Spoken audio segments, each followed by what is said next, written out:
Hello दोस्तों, आज हम आप लोगों के लिए लाए हैं ट्रक ड्राइवर की हॉरर स्टोरी जिसका नाम है काली रात का हाईवे, धर्मपाल की आप बीती। तो कहानी को शुरू करते हैं। शुरू करने से पहले अगर आप लोग हमारे चैनल पर पहली बार कहानी सुन रहे हैं तो इसे सब्सक्राइब जरूर कर ले। और अगर आप चाहते हैं कि कहानी में आपका नाम आए तो अपना और अपने शहर का नाम कमेंट बॉक्स में लिखे और वीडियो को लास्ट तक देखें। लास्ट में आपको एक असली भूत का वीडियो भी देखने को मिलेगा। चलो अब कहानी शुरू करते हैं। धर्मपाल की जिंदगी उस 18 पहियों वाले राक्षस के कैबिन में सिमटी थी जिसे दुनिया ट्रक कहती है। उसके लिए दिन सड़कों पर जलते टायर की गर्मी थे और रातें थी काली अगस्त का महीना था और मुंबई दिल्ली राष्ट्रीय राजमार्ग NH 8 पर मानसून की हल्की बूंदें पड़ रही थी। हवा में मिट्टी की सौंधी खुशबू थी, लेकिन नमी की वजह से चिपचिपाहट भी थी। रात के 2 बज रहे थे। धर्मपाल ने अपना ट्रक, जिसका नाम उसने प्यार से रानी रखा था, लगभग 80 किलोमीटर प्रति घंटे की रफ्तार से भगा रहा था। उसे राजस्थान की सीमा पार करके गुजरात की तरफ एक बड़ी खेप पहुंचानी थी। उसने अपने क्लीनर छोटू को एक ढाबे पर उतार दिया था जहां वह अपनी छोटी सी बीमारी का इलाज करा रहा था। इसलिए आज धर्मपाल अकेला था। रेडियो पर पुराने फिल्मी गाने चल रहे थे, लेकिन नेटवर्क धीरे धीरे साथ छोड़ रहा था। ट्रक की हेडलाइट्स आगे की सड़क को चीर रही थीं और बाकी सब कुछ अथाह अंधेरे में डूबा हुआ था। हाईवे के किनारे लगे माइलस्टोन और बड़े बड़े पेड़ों की काली परछाइयां किसी भयानक राक्षस के विशाल हाथों की तरह लग रही थी। उसने अपने सफर का सबसे मुश्किल हिस्सा शुरू कर दिया था। एक 50 किलोमीटर लंबा सुनसान रास्ता जो पुराने हाईवे का एक कटा हुआ हिस्सा था।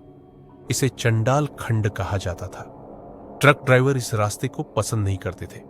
यहां न कोई ढाबा था, न कोई पेट्रोल पंप और न ही पुलिस की कोई गश्त। यह जगह सिर्फ खंडहर पड़ी फैक्ट्रियों और सूखे खेतों से घिरी हुई थी। कहानियां थीं कि यहां सालों पहले एक भयानक हादसा हुआ था जिसमें एक बस खाई में गिर गई थी।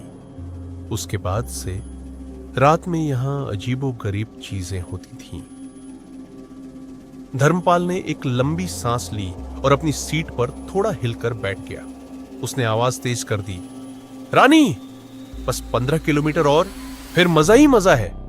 उसने खुद से बात की, यह जानते हुए कि इस सुनसान माहौल में खुद को अकेला महसूस न करने का यही एकमात्र तरीका था। लगभग 10 मिनट बाद उसकी नजर हाईवे के बीचों बीच किसी चीज पर पड़ी। पहले तो उसे लगा कि वह कोई आवारा जानवर होगा, शायद गाय या कुत्ता।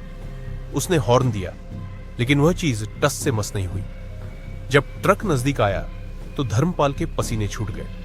वह एक औरत थी, लगभग 30 से 35 साल की, सफेद साड़ी में। उसके लंबे खुले बाल कमर तक लटके हुए थे और वह सड़क के बीच में ट्रक की हेडलाइट्स की रोशनी में पीठ करके खड़ी थी। उसके खड़े होने का अंदाज बिल्कुल अजीब था, जैसे उसका शरीर थोड़ा तिरछा झुका हुआ हो। अरे राम, ये रात के वक्त यहां क्या कर रही है? धर्मपाल बड़बड़ाया। उसने ब्रेक लगाया, जिससे रानी एक लंबी कर्कश आवाज के साथ रुक गई। वह ट्रक से नीचे उतरा, टॉर्च उठाई और उसकी रोशनी उस औरत पर डाली। ऐ बहन जी, आप रात के इस पहर में यहां क्या कर रही हैं? ये कोई जगह है खड़े रहने की? वह औरत चुपचाप खड़ी रही, न हिली, न कोई आवाज दी। धर्मपाल को अजीब बेचैनी हुई। अरे सुनिए, मैं आपको लिफ्ट दे सकता हूं, बताइए कहां जाना है। फिर वह औरत धीरे से मुड़ी और जैसे ही वह मुड़ी, धर्मपाल की टॉर्च हाथ से छूटकर जमीन पर गिर गई और बुझ गई। अंधेरे में भी जो दृश्य उसकी आंखों ने देखा, उसने उसकी रूह को कंपा दिया। उस औरत का चेहरा वह चेहरा नहीं था। जहां आंखें होनी चाहिए थी, वहां गहरे काले गड्ढे थे। उसकी चमड़ी बेजान पीली और सूखी हुई थी और उसके होंठ, वे बहुत पतले थे, जो एक भयानक ठंडी मुस्कान में फैले हुए थे। लेकिन जो सबसे ज्यादा डरावनी बात थी, वह थी उसकी आंखें। नहीं, आंखें नहीं थी, लेकिन उन गड्ढों से एक अजीब सी हल्की नीली रोशनी बाहर आ रही थी, जैसे किसी जलते हुए कोयले से। वह औरत धीमी, बेहद धीमी रफ्तार से धर्मपाल की ओर बढ़ने लगी। धर्मपाल के पैर जमीन से चिपक गए थे। उसका दिमाग चिल्ला रहा था, भागो भागो, लेकिन उसका शरीर हिलने से इनकार कर रहा था। वह बस कांप रहा था। ए, कौन हो तुम? उसकी आवाज एक फुसफुसाहट से ज्यादा नहीं थी। वह औरत और नजदीक आई और अब धर्मपाल ने एक आवाज सुनी। यह एक औरत की आवाज थी, लेकिन ऐसी आवाज जो सदियों पुरानी हो, घिस चुकी हो, जैसे दो पत्थरों के आपस में रगड़ने से निकलती हो।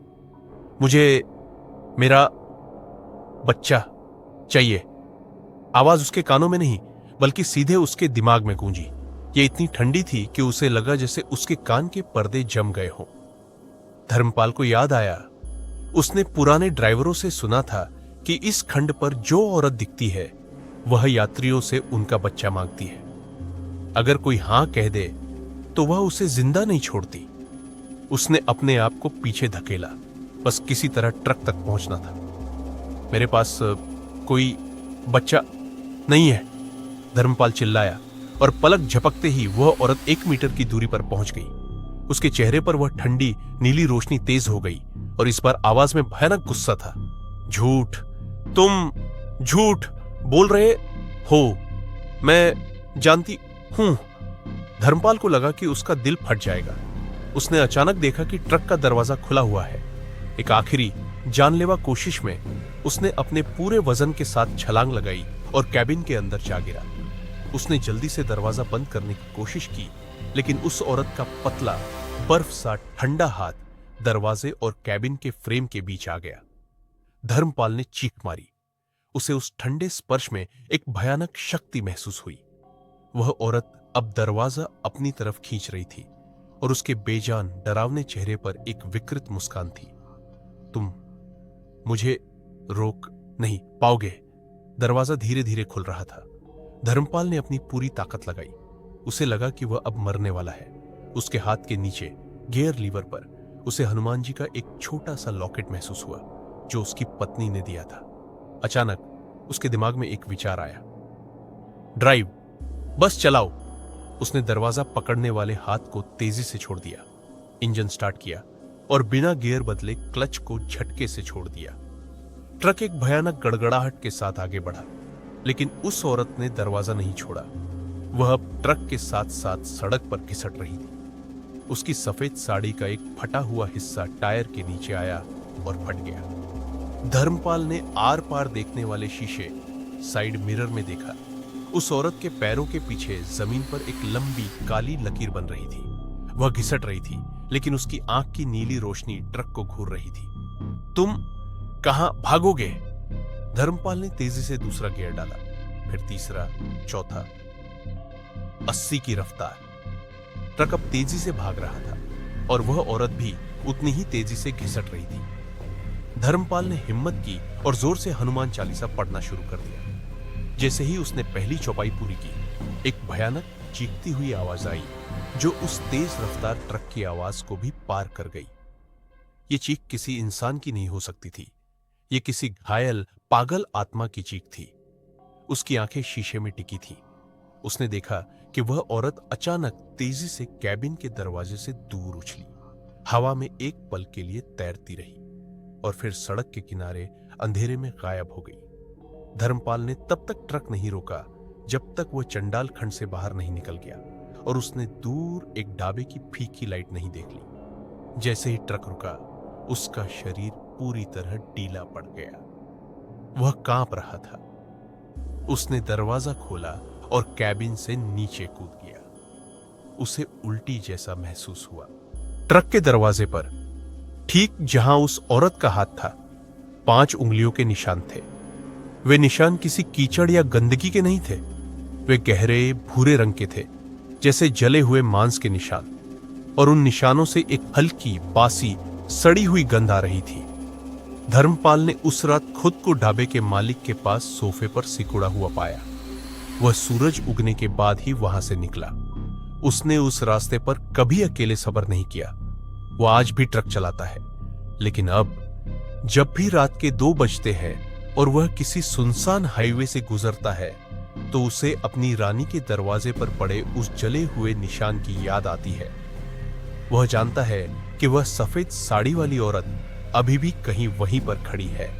सड़क के बीचों बीच आकिमा अपने बच्चे का इंतजार कर रही है और वह जानता है कि ट्रक ड्राइवर सिर्फ माल नहीं ढोते, वे उन रास्तों के अंधेरे अन्न कहे रहस्यों को भी ढोते हैं। धर्मपाल तब से रात के सफर में कभी अकेले गाना नहीं सुनता। वह अब हमेशा हनुमान चालीसा सुनता है, एक धीमी फुसफुसाहट वाली आवाज में जो अंधेरे में उसके डर को थामे रखती है। आप लोगों को यह कहानी कैसी लगी हमें कमेंट बॉक्स में जरूर बताइए, और अगर आप लोगों के पास भी कोई कहानी है तो आप हमसे शेयर कर सकते हैं। हम आपकी कहानी को अपने चैनल पर जरूर सुनाएंगे। चलिए अब वक्त है असली भूत को देखने का।